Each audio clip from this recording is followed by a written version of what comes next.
दोस्तों, कभी आपने सोचा है कि भाग्य में जो लिखा होता है क्या उसे बदला जा सकता है?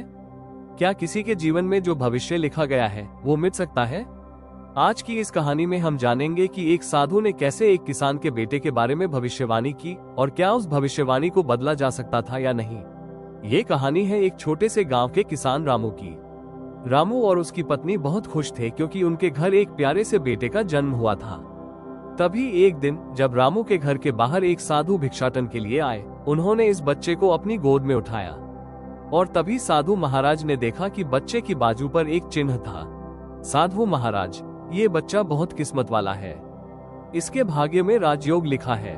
एक दिन ये बच्चा राजा बनेगा। इसका विवाह 16 साल की आयु में इस राज्य की राजकुमारी से होगा और फिर यह इस नगर का राजा बन जाएगा। ये सुनकर रामू और उसकी पत्नी को बहुत खुशी हुई और गांव के सभी लोग इस भविष्यवाणी को सुनने के लिए उमड़ पड़े। वहीं दूसरी ओर उसी राज्य का राजा जो जंगल में शिकार पर गया था, जब इस भविष्यवाणी के बारे में सुना तो उसे ये बर्दाश्त नहीं हुआ। राजा ने सोचा, मैं क्यों अपनी बेटी का विवाह एक मामूली किसान के बेटे से करूं? किंग, मुझे ये भविष्यवाणी खत्म करनी होगी। मैं ये भाग्य का लिखा बदल कर दिखाऊंगा। राजा ने किसी भी हालत में ये भविष्यवाणी न होने देने का ठान लिया और वह रामू के गांव में पहुंच गया। राजा ने रामू से कहा, तुम अपना बच्चा मुझे दे दो, इसके बदले मैं तुम्हें बहुत सारा धन दूंगा। रामू और उसकी पत्नी ने सोचा और फिर अपने बेटे को राजा के हाथों सौंप दिया।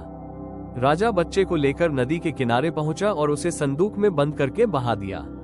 राजा को लगा कि बच्चा अब मर जाएगा और भविष्यवाणी कभी नहीं पूरी होगी, लेकिन भाग्य को तो कोई नहीं बदल सकता।